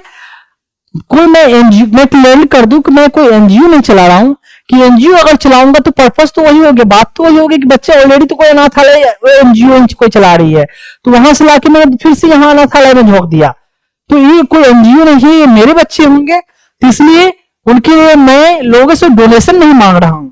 मैं जिनसे भी मांग रहा हूं, जो फी मांग रहा हूं, जो गुरु दक्षिणा बोले वो मांग रहा हूं, ना कि डोनेशन की बात मैंने की है। तो मैं अपने बच्चों के लिए एज ए बाप की तरह, एज ए बाप है नहीं, सिर्फ बाप एंड माँ दोनों की तरह मैं उनके लिए मेहनत कर रहा हूं, ठीक है, उनके नरिशमेंट के लिए, और उनके लिए मैं फंड रेज कर रहा हूं, पैसे कलेक्ट कर रहा हूं। तो ये पर्पस है, ना कि है कि डोनेशन मांगना या चंदा मांगना उन बच्चों के लिए, बिल्कुल नहीं। तो ये क्यूआर कोड है, गूगल पे का है, शायद आपको दिख जाए, स्कैन हो जाएगी, वीडियो से नहीं होती है तो फिर कोई बात नहीं, नीचे यूजर कुछ यूपीआई आईडी मैंने वैसे मेंशन कर दिया है, ये योर विश, ये है यूपीआई आईडी एंड थोड़ा बड़ा account number and IFSC code. तो मैं बोल दूं यूपीआई आईडी क्या है, विकास VIKSH JIP JIPMER JIPMER JIPMER @OK axis. ऐसे मैंने ऐसे बनाया नहीं, अपने आप ऑटोमेटिक ऐसे आ जाता है। एंड अकाउंट नंबर जो मेंशन है 92001001620810। मुझे भी कोई अपना अकाउंट नंबर याद नहीं था, मैं बता दूं। एंड आईएफएससी कोड वो भी मुझे याद नहीं है, वो भी है UTIB 003494, सॉरी 000 है, UTIB 003494, ये आईएफएससी कोड है। तो पर्पस बता दिया, आपकी विश बता दिया, जो भी हो, बाकी ये यहां तक ये, और फिर आगे धीरे धीरे ऐसे नेक्स्ट चैप्टर पर मैं चलते रहूंगा। तो ऑलरेडी मैंने कवर किया है, बताया है। एक बात और, पॉलिटी में आपको ज्यादा कनेक्शन मिलेगा, एक चैप्टर से का लिंक बहुत से, पर जब मैं इकोनॉमिक्स पढ़ाऊंगा ना, उसमें रिलेटिवली थोड़ा कम लिंकिंग रहेगा, पर जहां लिंक रहेगा मैं थोड़ा थोड़ा इंट्रोडक्शन देकर चला आगे बढ़ूंगा। पर पॉलिटी में बहुत ज्यादा लिंक है, तो एक चैप्टर के साथ बहुत सारे मल्टीपल चैप्टर कवर हो जाते हैं, ठीक है, क्लियर। तो डरना नहीं है, धीरे धीरे सब चीज हो जाता है, शांति से ध्यान से पढ़ना है। और मैंने ऐसे पढ़ाया है कि यहां तक कि बच्चा तक मैंने ऐसे पढ़ाया कि अगर 10th क्लास का बच्चा हो, अगर वो टाइम दे, ध्यान से देखे, आराम से फोकस करे, तो वो आसानी से समझ सकता है, ठीक है। तो आपको इसमें आपको सिर्फ इंटेलिजेंट के साथ, इंटेलिजेंट की जरूरत नहीं है, साथ में आपको इसके लिए क्या है, पेशेंस की जरूरत है, कि आप ध्यान से सुनो, बैठो, पढ़ो, तो ही आप समझ सकते हो, ठीक है। तो मैंने हर पहलू को जो मैंने बताया है कि हर एस्पेक्ट को मैंने कवर की है। तो यहां तक इतना, बाकी बहुत सारी डिटेल बाकी जब बीच बीच में तो आते ही रहता है, तो आगे मैं बताते रहूंगा, या अभी जो बताते रहूंगा ऑलरेडी कवर हो चुका है, मैं बता चुका हूं पहले भी। ऑफलाइन ऑलरेडी मैंने ऑलमोस्ट खत्म कर दी है, पर ऑनलाइन जो कंटेंट है वो अब आपको अवेलेबल हो रहा है ऑनलाइन के फॉर्म में, क्लियर है। तो अभी तो पॉलिटी वाली मिलेगी आपको, बाद में उसके बाद आपको इकोनॉमिक्स की क्लासेस मिलेगी आपको ऑनलाइन फॉर्म में।